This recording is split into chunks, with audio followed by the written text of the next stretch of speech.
Hi, this is Kathy Futrell, and I'm here at the Church of the Palms for our Watercolor Wednesday class. Welcome everybody, and today we are going to be doing a landscape with a building, a simple building.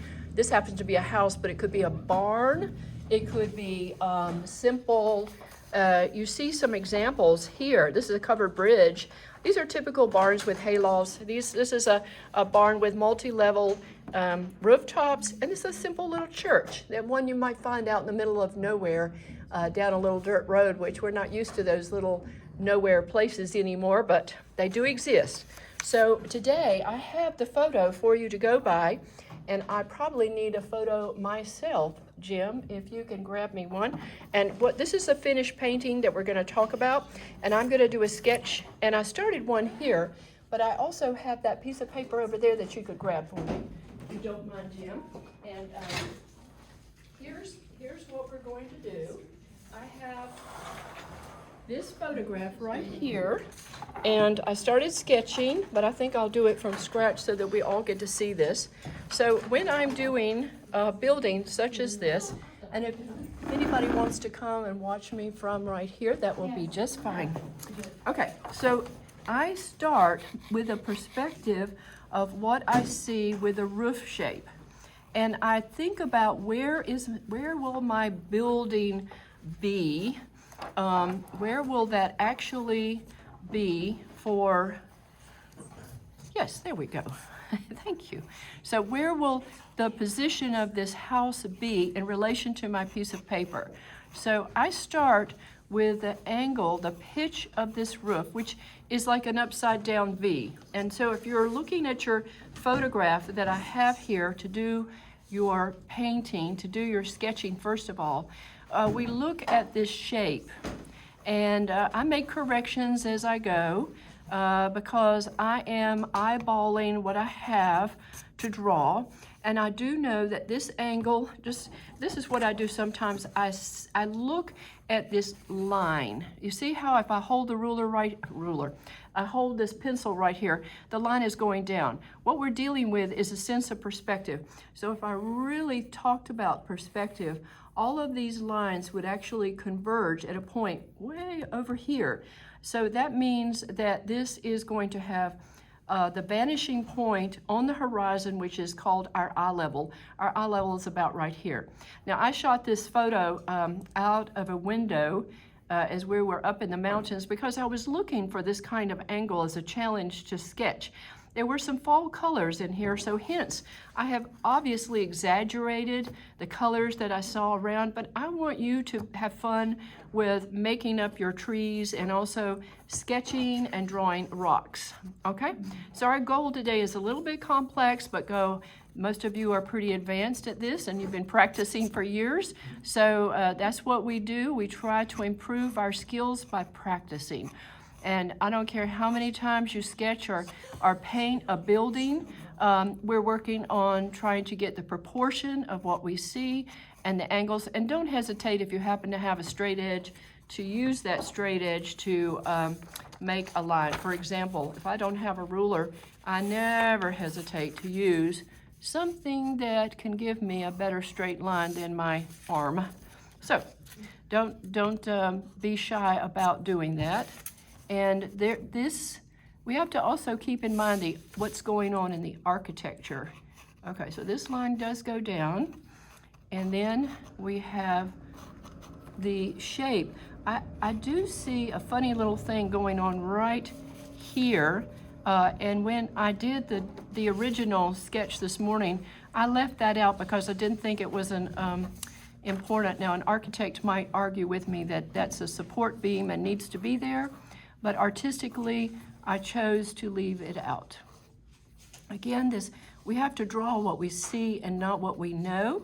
So it is about the overhang, and when we're looking at other kinds of structures, especially barns, they often have this little side roof, maybe over a tractor or something. So this is a tin roof, and all the lines that happen here will be parallel to the shape of this roof. Now, there is a line for our ground level, and it tends to go down so that we have the slope or hillside that's going on, and the framing that happens within. You know, I drew this a little bit smaller than the actual photograph shows. This line goes down, this almost seems like this line is straight right here. You see this line I'm talking about? It seems straight, but I see it as going down just a little bit. I'm going to do the overhang of the roof, and right here there's this bush that I see in the foreground, and maybe there's another bush in front of it. And there are trees that pop up on the background here. There's a really tall tree here with some wonderful limbs. And I'm going to bring this landscape down so that I might suggest that this is in the mountains. And let me go back to the architecture. But I'm also thinking as I do this building, what else is in this design that I need to pay attention to?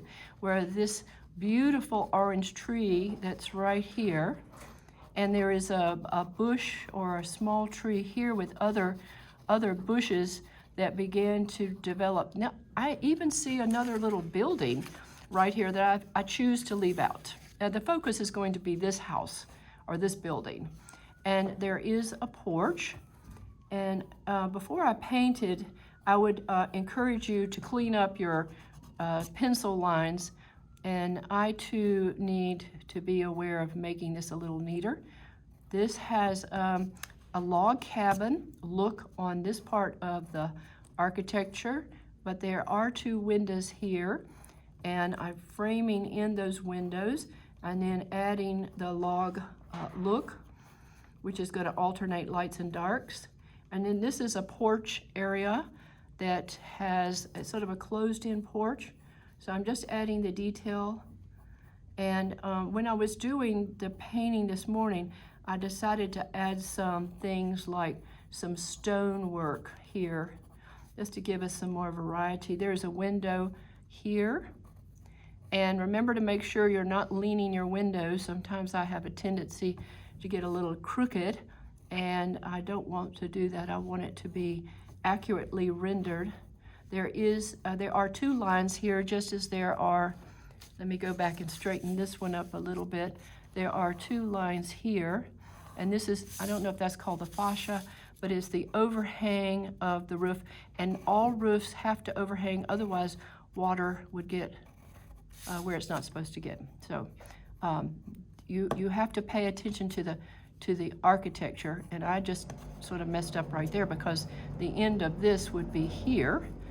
All right, and then I do have that second line, and again, this is going to be very dark in this part. And as far as the rest of the detail goes, all of the board lines go in this direction, and then over here, I'm back to looking at more windows. This would be here. Now we can see that better. Thank you. All right, good. So we have 3 little windows here. And I sketched those in trying to get those in proportion. In other words, they would kind of line up with the other windows. We don't want some higher than the others unless we're doing a second story. And this, I think this needs to move over. And there are windows across the front here.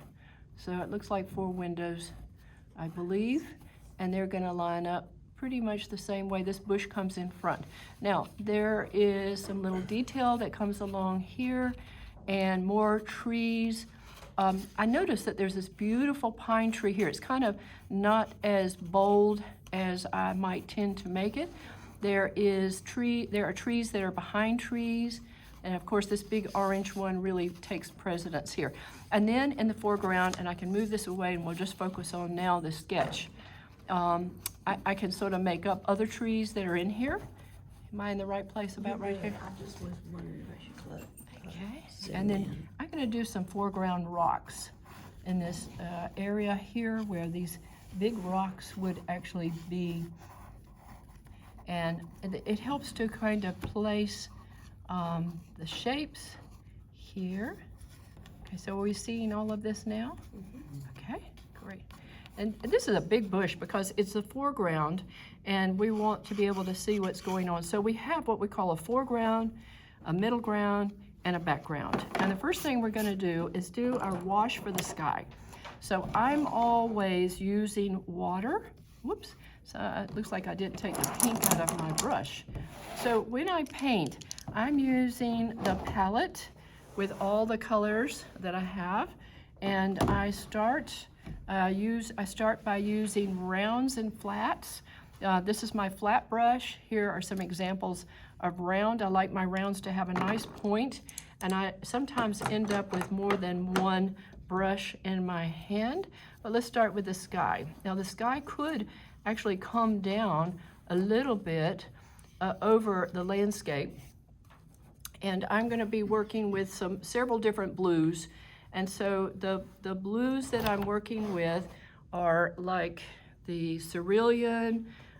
This is a cobalt cerulean. And sometimes I'll even stick a little bit of my purple, and that's just to get a little drama going on in the sky.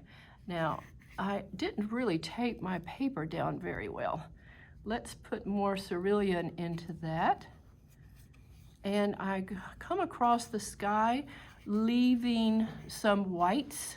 And also I think about the drama of, you know, everything moving toward this house. So even the clouds.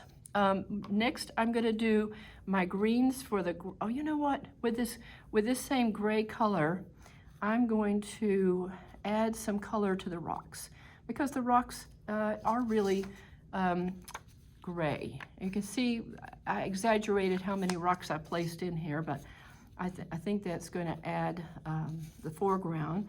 And I'll put a little touch of orange or brown in with that while it's still wet, and I'll come back and make, gosh, I may end up with a couple more rocks down here. And the ones in the foreground should be large, and then, well, they're so close together, they'll all be, you know, different size rocks. So the next thing I want to do is some green, and to mix the green, I can either take one of my yellows and add that to my blues, or I can use something like this lovely skip green to start. Now, this is a wash and not a wet and wet, which means, and I'm getting a little dry brush. There's a lot of ground here. And so I choose to put my first layer with a wash. And if I end up with some little areas that are dry, I drag my brush down the hill so it gives you the feeling of the slope. And I'm also going to put some here in front of the rocks. And this is a bit of dry brush, but I want this to pop a little brighter, because anything in a foreground should be brighter than what's behind it. So there'll be grass. There'll be little blades of grass that might pop up from the bristles of your brush and across these rocks. And I can add that kind of detail later. But this is just giving the feeling of that ground. Now I'm going to continue with a lot of this yellow green. This is going to have some bright color here, some bright color here, but I want to suggest that there are trees that are still peeking through, that are green and turning lighter, maybe some more yellow. And this is this a wash or a dry brush? It's a little bit of both. So I start out by moving the background color, which is all these trees, to frame this house. And I have to come back into the house, but I wanted to kind of get some coverage with my first layer that suggests what's going on in this background. So maybe I'll switch from some of that green to more yellow, and I'm just using an Aurelian yellow or a cad yellow. And this is kind of bright, but it's not so bright that I can't cover it up with some of my darker, much darker colors that are going to come in front of it. But you notice that I use the flat of the brush to move around the shape of this house, so that I'm starting to pop that. And eventually I'll get some darker things going on around the house, because it too will be pretty dark. I will go ahead and put some of this brighter yellow into this tree. It's going to be here. Obviously, I'm making this a fall painting. Is it still fall? Is it still fall? Okay, good. Until December 21st. Until, good, We so, can't tell in Florida. no, we cannot. You have to go north a little ways to figure out about that. So I don't know, might as well throw in a lot of yellow because I certainly can cover up this nice light color.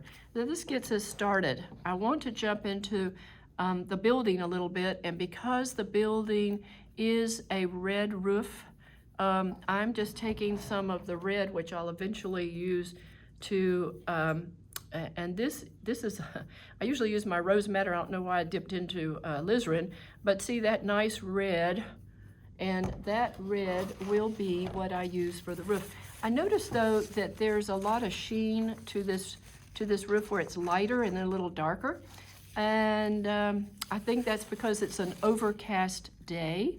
So I'm going to put, whew, that's way too bright. I add a little bit of water, and when I got too much color, I just dab it off. I'm gonna just thin this out a little bit, but keep my shape, and always go in the direction of the tin roof. Except for I didn't just there, did I? Always do it? Oh my.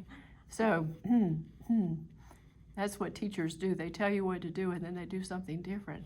Okay, so I have too pale of a color now, but I can add now that a little bit of a shadow that I saw, and I think it had a little funny shape there. And here it was darker on this side. And again, it helps me to suggest that this is a tin roof just by giving it a little variation. And you see, you can use the wedge here of your brush to help it. There's a little seam here, and I do see a little red along this edge, which instead of using a little round brush, sometimes it's easier to use the flat side of a brush like that and get the line in. And I have to be careful because I'm putting my hand on top of a wet painting, but it's getting dry as we speak. So I get a little bit of that going on. And there's a lot. I'm going to switch now to a round brush to work. I think because what I want to do next is put in some darks of this. I don't know if this is a dark brown. It looks almost like a charcoal color. And I would mix that color with probably burnt sienna and blue. So this is my burnt sienna. Of course, I just laid it right on top of some red. Burnt sienna is a reddish brown. And anytime you want to make a dark color, you use dark, you put like a black or a charcoal. Burnt sienna and the cobalt blue. Let's see, is that my cobalt? Yep, that's my cobalt. Ultramarine is also okay. See, there I have a nice dark color, but the pigment is going to be too gray unless I keep adding those two colors to make my pigment stronger. So the more pigment and the less water, the darker you're going to be. So that's going to work. And I do want this to be very dark. So I'm painting now. I'm jumping from a light overall first layer to establish this house and to establish the darks. And typically in watercolor, you always want to go from light to dark. And I had decided this morning when I was painting this building that I would just go ahead and get the building established and then spend some time with the landscape. So the point of this brush is going to help me put the darks in the shadows where they need to be, and then the windows, and then I can draw the detail with this nice little brush that gives me a point. I will sometimes come back and do more value. I'm trying to straighten this line just a little bit more. And I'll put dark in there, but sometimes if you just wait and do another layer, you can see a subtle change in difference between the two. All right, so I don't like taking up so much of your painting time by showing you. but I'm gonna do a little bit more on the house, and then I'm gonna show you some things with the landscape. What I'm doing right now is painting the darks between the rails, and then I've still got to go back and do the light. It can happen either way. You could put in your light, and then you could put in your dark, which actually makes a whole lot more sense than the way I'm doing it right now. But I think I'm just trying to jump ahead and get things done. These windows are dark, and I noticed when I was painting the other windows on the front part of this house that they had lighter, they were not dark like these windows. So not all windows should be treated the same. Sometimes you can see curtains. When I do windows, I really pay attention to any reflections, or if it's dark, or the framing that happens around. And speaking of which, this is a log cabin. I'm going to throw a little more of the red into this color and put the logs in, as they have what do you call that white stuff that's in a log cabin, the stuff that's in between? Chinking. Did you know that? I just remembered. Chinking. Right, Jim? It's called chinking. Good answer, Jim. What a man, just yes, dear. Ours is not white, however. No, it's kind of, we have a little log cabin in the mountains, and it really was logs that they were cut square, but I've seen them rounded before in some of the older buildings. Okay, so I'm now back to that dark again, and I'm just sort of feeling in some of this where it seems dark, and I do have a lot more detail to be placing in, but we're getting most of the darks where they need to be in this house.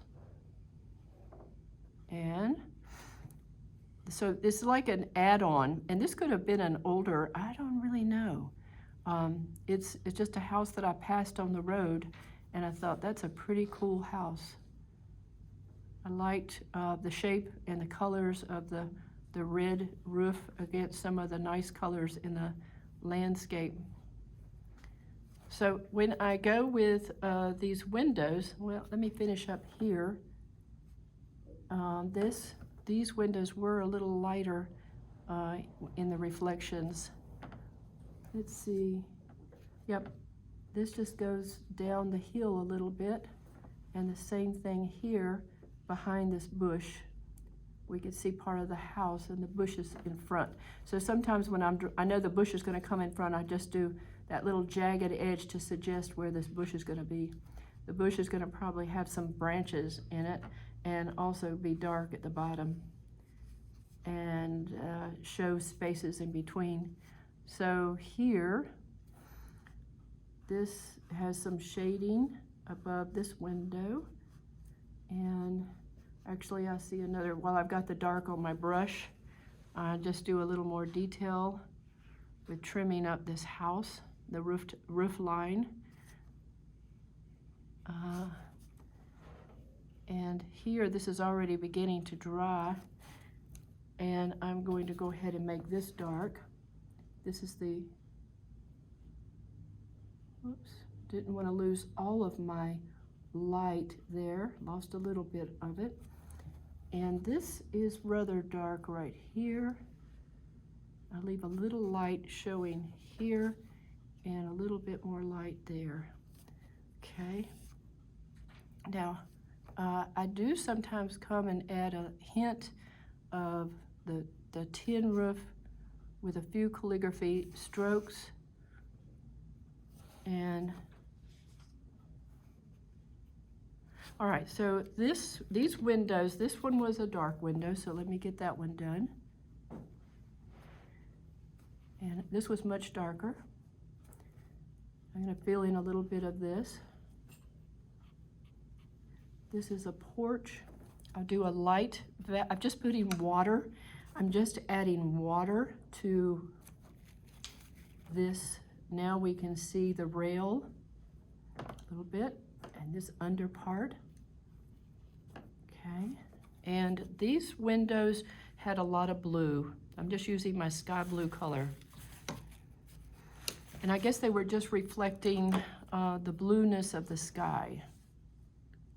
Well, maybe not quite that blue, a little less blue. All right, I'm going to show you a little bit with the landscape, and I've hurried this a bit, but I think you get the idea. You know, I could have gone all the way across there and then come back and added my lines, because those lines are a little darker. I want to put a little blueness over here, sort of indicating shadows. And this side of the house. All right, so now I want to start accentuating some of the landscape. I'll come back and add those lines, but the landscape now needs some darker greens and some brighter colors. So we have several options on the bright colors. One, of course, is working with the reds, working with the yellows and oranges, and then for the dark greens, and you can see that my puddles always stay right here. I've got some burnt sienna that I will add to my dark green, and there's my darks. So this is what I'll be working with to get contrast of values. So for example, now this may look a little harsh right now, but I will begin to shape this tree just by putting in a lot of dark and wiggle that around. Okay, and then sometimes there's little spots in there to make that show up. And then I will take another brush with just water on it and start to pull this out, and maybe suggest that this is foliage back here. And because I'm not sure where I'm going with that for right now, I'll just leave it. So it's creating the dark path behind that tree. And then maybe there's a little bit of a dark path here around this other tree. And again, I'll just bring that out. So without putting a whole lot more, I'm already starting to suggest some trees that are happening here. And then I have some very specific kinds of trees that are starting to shape in here. These could be pine trees, so they are rather dark, and they're popping up behind these maples or whatever else these are. And they tend to have a little less detail, but we're just giving the character of those pine trees there. Maybe hint another one over here. And we'll figure these as they go along. I forgot to put in a mountain. I did want to add a mountain back here, so I'll use that same cerulean blue that I had for the sky, only it was in water, so obviously it became a wet and wet. I put a little blue through there, so it makes sense that the mountain keeps going. And then we cover it up with more trees. So I'll pop the suggestion of tops of trees through here a little bit. And it's really dark behind this building, so maybe, all right. Well, you know, I could, sometimes I forget that you guys would like to paint, and then I'm sitting here. No. We are amazed at what you're doing. Well, I love to do these little mountain landscapes, because, you know, whenever I'm up in Boone, this is where my heart is many times, and I could just sort of see these beautiful little hillsides where things are going on. And you're kind, but I need to let you paint. So I'm going to do a little bit over here, and then I'm just going to talk you through some of these things about the rocks and that sort of thing. Put a little red in that tree. I will Yes. do it. Here. Okay, this tree does need to be a red tree, and even by going on top of the, and you see I do little short brush strokes. I want to give the impression of light popping off of these trees, and I do want it to have some bright feeling to it, also some contrast up against the edge of this building. So I'm gonna go a little darker with burnt sienna in this area right here. And then just keep going with my reds.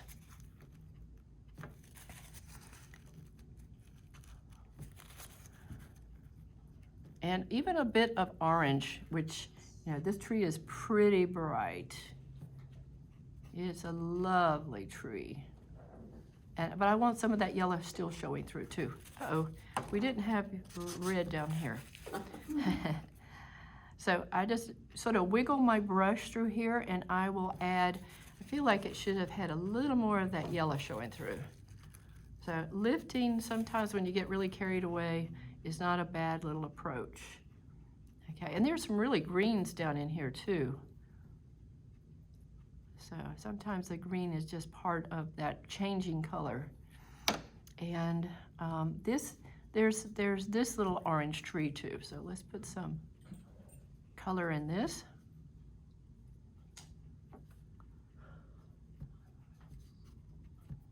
Keep wanting to put the red back in it. Okay. And maybe a little more yellow over here. But the way foliage happens in a landscape is how you treat the things around it. So I didn't want this tree to be as important as that tree, so I need to put some other things here. So what I could do is I could switch back to my dark green, and I can move that dark green around some more shapes here and create some other shapes that say they're closer. So we have a sense of layers of trees. So that, and this is already blending in with what was there. And then here, the same thing can happen, and a little bit of dark green also to suggest that these are bushes of light color. They're sort of a red as well. And then that comes to play with bringing these a little, shaping these little bushes. And again, just taking your water and extending that out, soften up that green, and include that into the landscape. So you see how that helps it brings out more shapes that are in the foreground. Now, Amazing. I know, it is amazing. and so also just remember this dark, what this does more than anything is that it helps to define what's in front, and that can just be brought there. Here I stuck another tree in. So I just keep going to make these shapes really round out. Now when this dries, I can go in with the dark again, that blue-brown, and I can add a little calligraphy. And that little bit of calligraphy will help to define what's going on with the trunk of the tree, the branches of the tree, and that's a little wet right there, so it needs to be drier. But you have that feeling of tree when you do that. So I'm going to stop with that. I'm going to tell you that What are you gonna do with the bushes? well, these bushes will be a reddish color, a really bright color. Oh, pretty. And when I do this, I'm going to probably have to brighten my roof because now it's in competition with the roof, okay? But it also will help lead your eye back to this. And yes, I probably need to put some more color on this roof. Okay. And I will come back and add some detail because we want our eyes, we're making the landscape really colorful, so we really have to put some more contrast here. So to finish up the painting, basically you could see that this labored a little differently. Oh, I do want to say a few more things about the rocks. Rocks, using your blue-brown again, and sometimes I go a little bit purple. I add the darks that shape these rocks much like I shaped the trees. Now, I don't want to outline these rocks, but what I want to do is start them like that, then take my water and soften up where the dark is going to be on the shadows on the dark side of the rock. When a rock goes behind another rock, and I'm just gonna make that one disappear like that. Just give it a little texture, crack here and there. But that's what we do with rocks to bring them out. Okay, all right, so then this bush will also have a lot of calligraphy in it, and it will be a bright bush. It's like one bush in front of another bush. I did several different things to this area to bring that out. And then I used the dark green to make this very strong pine tree. And then I just developed this side over here like I did this side. And I came back with the values of the same green with a little bit more the light green and the dark green together, and kind of create shadows that might fall across this, and then just a little detail in the foreground with some little shapes of grass kind of between the rocks. Okay? All right, everybody, we're ready to go. Thank you for coming today. Bye-bye.